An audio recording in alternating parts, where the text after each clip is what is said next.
Most women are ruining their feet and they don't even know it. You wake up, you pick out a cute pair of shoes, you go about your day, and by noon, your feet are throbbing, your back hurts, and you're walking like you just ran a marathon in flip-flops. And the worst part, you probably paid good money for those shoes. Here's the thing nobody talks about. Not every shoe that looks good is actually good for you, and not every walking shoe that claims to be comfortable actually does what it says on the box. There are so many options out there right now that picking the wrong one is honestly easier than picking the right one. So today, I'm going to break down the best walking shoes for women in a way that actually makes sense. Not just a list of shoes, but why they work, what to look for, and how to figure out which one is right for your specific feet. Because your feet are not the same as someone else's feet, and that matters more than most people realize. Let's start with something a lot of women get wrong from the very beginning. The idea that a walking shoe has to look like a walking shoe. You know what I mean, those big, chunky, ugly things that your mom might have worn to the mall in 2003. That is not the only option anymore. Walking shoes have come a long way, and some of the best ones out there right now actually look really good. But before we talk about specific shoes, let's talk about what a walking shoe actually needs to do. Because once you understand this, shopping for shoes gets a lot easier. First, cushioning. When you walk, your heel hits the ground first, then the rest of your foot rolls forward. Every single step sends a little shock up through your foot, your ankle, your knee, and all the way up to your lower back. If your shoe doesn't have enough cushion to absorb that, your joints take the hit instead. Over time, that adds up. That's why a lot of women who spend hours on their feet every day end up with knee pain or lower back pain, and they blame everything except their shoes. Second, support. This is especially important if you have flat feet or high arches. The arch of your foot is basically a natural shock absorber, but it only works properly if it's supported.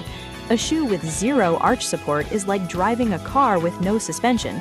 It gets the job done, but it beats everything up in the process. Third, fit. And I don't just mean the size, I mean the width, the shape of the toe box, and how the shoe hugs your foot.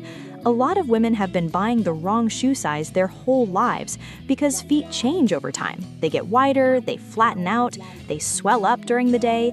If you haven't had your feet properly measured in the last few years, you might be walking around in the wrong size right now. Okay, now let's get into the actual shoes. I'm going to go through several categories because different women have different needs, and the best shoe for someone who walks on hard city sidewalks all day is not the same as the best shoe for someone who walks on trails or someone who needs something they can wear with casual outfits. Let's start with the overall best everyday walking shoe. If I had to pick one shoe that works for the most women in the most situations, it would be something in the New Balance 990 family or the Brooks Ghost series. These shoes have been around for a long time, and they keep getting better with every version because the people making them actually listen to feedback. The Brooks Ghost is especially good if you're someone who walks a lot on pavement. It has this cushioning system that spreads the impact out instead of just absorbing it in one spot. That means your heel, your midfoot, and your forefoot are all getting the same amount of protection with every step. It also has a really good fit, not too tight, not too loose, and it comes in multiple widths, which is something a lot of brands still don't do. The New Balance 990 is a little more structured. It's heavier than the Brooks Ghost, but that extra weight comes with more stability, which is great if you have flat feet or if you tend to overpronate. Overpronation is when your foot rolls inward too much when you walk, and it's really common in women.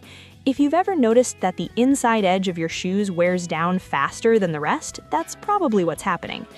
Now let's talk about the best walking shoe if you care about how it looks, because not everyone wants to show up somewhere in a full-on athletic shoe, and that's completely valid. This is where brands like Hoka and On Running have really changed the game. Hoka shoes, specifically the Clifton and the Bondi, have this thick, chunky sole that used to look pretty out there, but now it's actually become a style statement. A lot of women pair them with jeans, dresses, even work outfits. And the cushioning in those shoes is genuinely some of the best you can find anywhere. The Bondi is softer and more cushioned, great for longer walks. The Clifton is a little more responsive, meaning it has a slight bounce to it that makes walking feel a little easier. On running shoes, the ones with those hollow rubber pods on the bottom have a completely different feel. They're lighter, they're sleeker, and they look more like a regular sneaker than a walking shoe.